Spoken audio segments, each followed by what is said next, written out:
Hello to all my friends out there. Well, the car dwelling is still going on.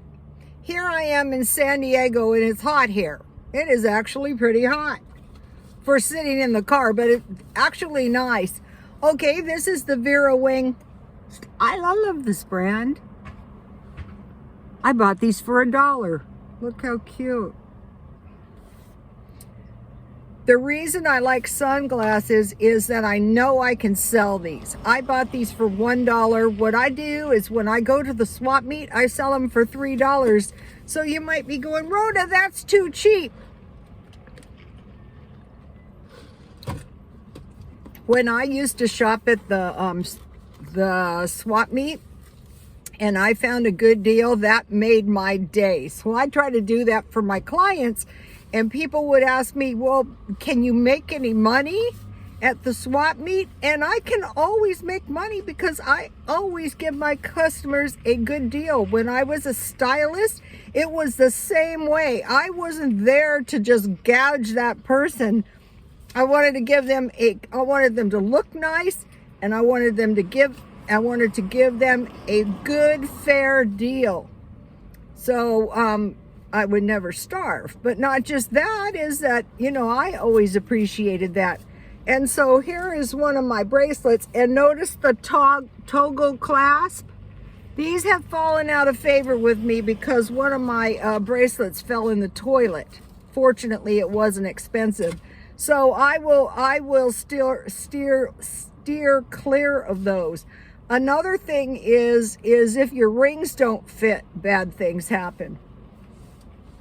And I've been studying various topics of stuff, interior design, all this kind of stuff.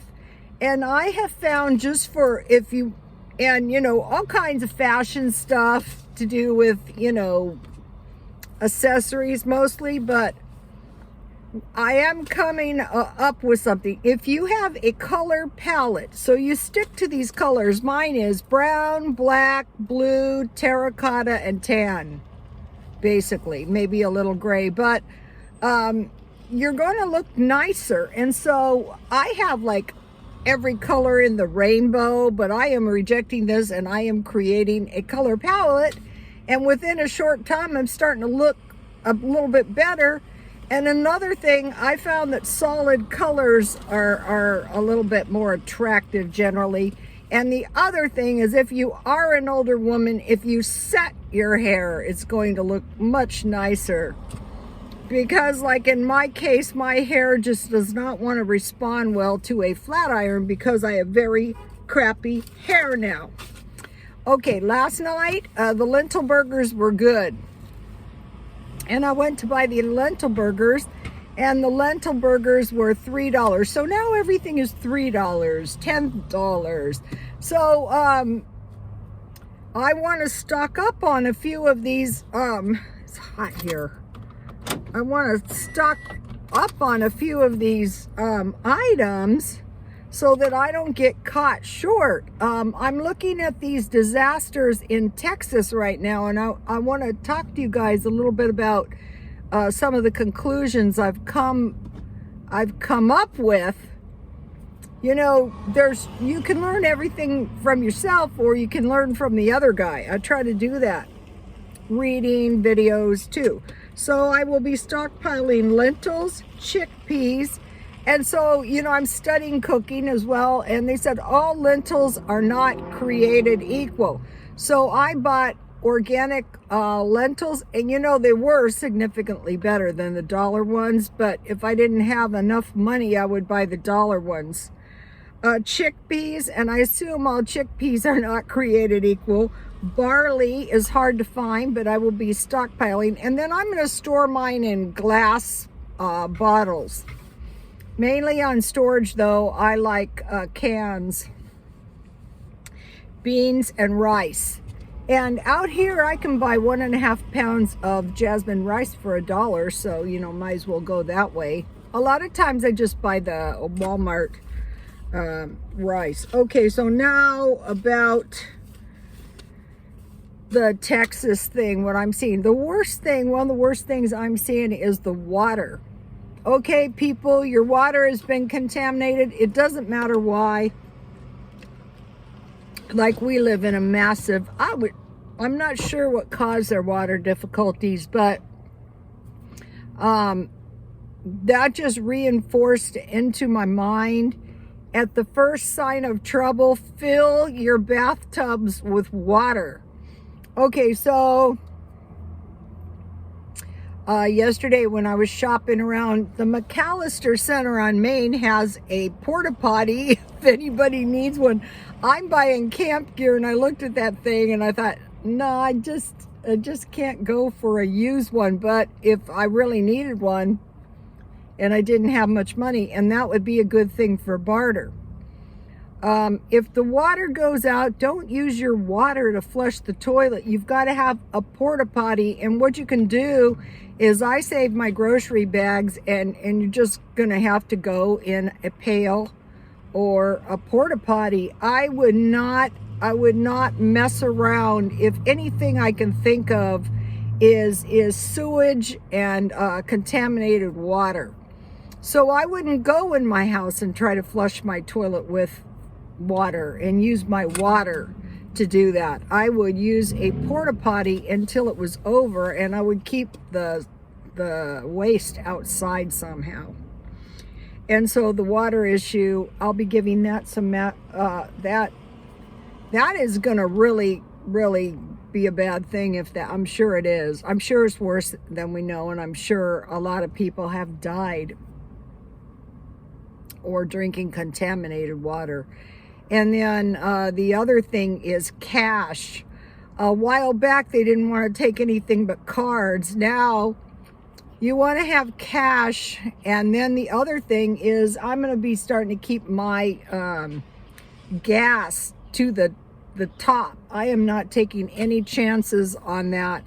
And so food, stockpile food so you can eat. But it happened to occur to me that my car food, I brought food today,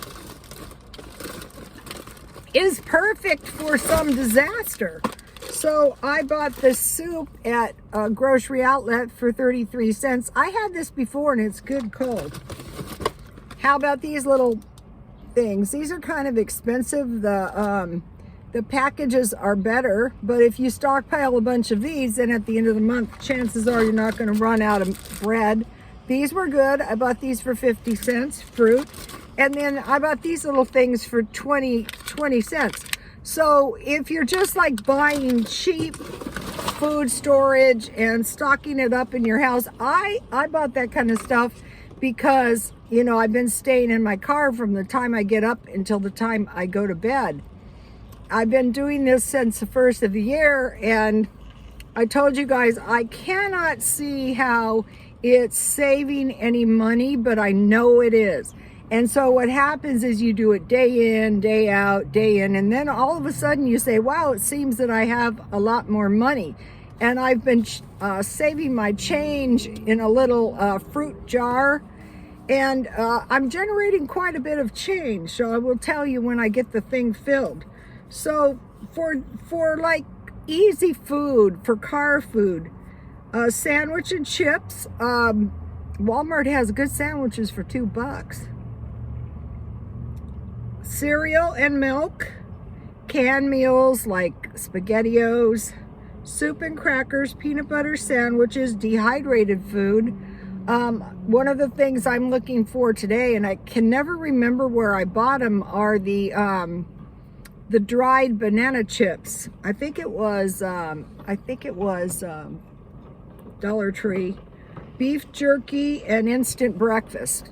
And I like instant breakfast anyway. I'm trying to break, I got this bad habit of eating in the middle of the night. So I thought, well, if you crack, you can go drink some instant breakfast. So now heaters. Buddy heaters, if you're lucky to have a fireplace, but then you have to have quite a bit of wood. Okay, when you know, when I start eating the stockpile down. So what I'll do is I will just eat out of my stockpile, and you think you have a lot of food, right? And you realize as you start eating it down, it starts going quick when you're not buying. So that's a good thing every once in a while to make yourself remember that, wow, it goes quick. I told you guys I worked in these low-end beauty shops. Some of them had just come to this country from Iraq, and they don't immigrate over here generally from anywhere because it's good where they are. So you know, the shops would be so, I felt like I just thought, wow, how can this be in America? But it was. But I learned a lot working those shops. For one thing, they're damn good hairdressers. Okay, so the thing about propane, like say if something happens and you don't have any cash, to refill your propane up here was $54, and the blocks of dry ice were over $10. So say these disasters are going on, there was lines where people were getting very hungry after only 3 days. But imagine how much wood you're going through. Imagine how much propane you're going through. Dry ice, you know, if you can, or, you know, even ice. So I will be trying to get a small generator. Out here, now this needs to be considered too. You can install good generators, and they're not really too expensive. So, okay, so now about the porta potty thing. I never really thought about it. I just thought, well, you know, that's gross. But actually, at this point, what I'm trying to do is when I'm doing things, I want to ensure my survival in the future. Okay, so if you live in one of these areas where there's a massive amount of snow, start preparing for floods, especially if your area has flooded before. And it's strongly possible, because of the grand solar minimum, it's really bad, that some places may literally be uninhabitable. I took a tour once of Galveston, Texas, and it had been pretty much submerged. You know, I went to one of these tourist things. So as this grand solar minimum proceeds, it could get bad. And so, you know, as you're looking at this snow, like in my case, I'm thinking about, a lot of people go, well, you know, our peoples were persecuted. Well, listen, the Mormons didn't have it so good either. They were driven out of Missouri in the dead of winter because there was an extermination order in America, and they had to flee for their lives. Think about that weather with their children. Like my family went out in a push cart all the way across the Rocky Mountains to Utah. And so, you know, I'm older, so I was closer to my grandmother, but still, it's always into the back of my mind. Okay, strong possibility they were after the dairy and the food.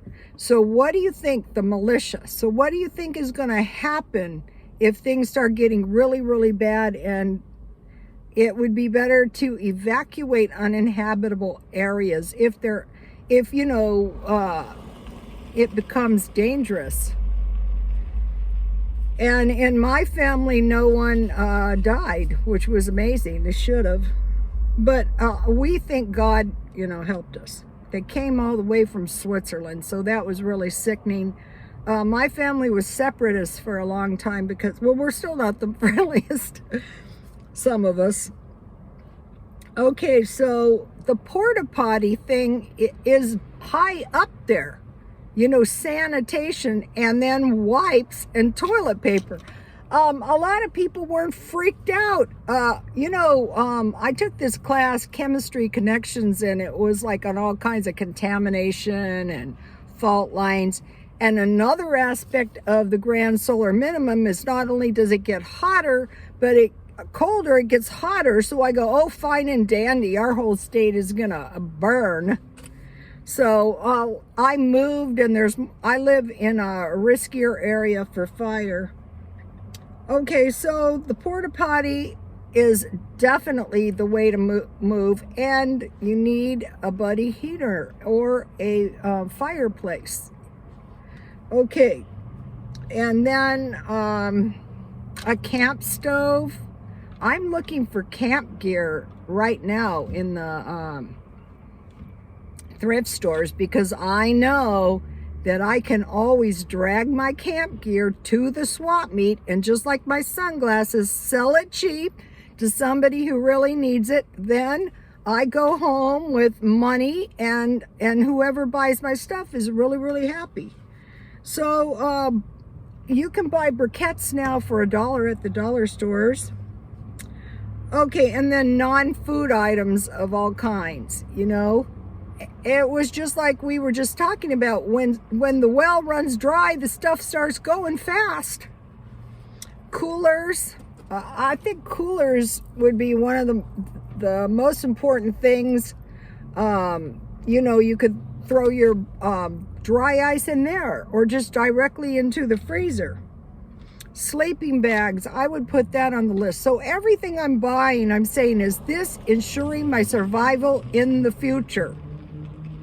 Yes. Cash.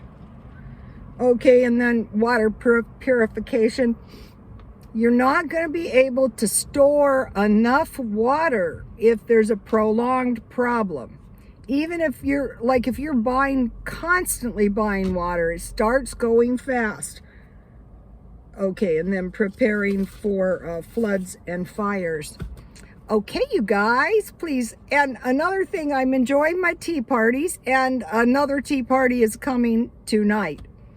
Okay, you guys, please like, comment, and subscribe, and God bless you all.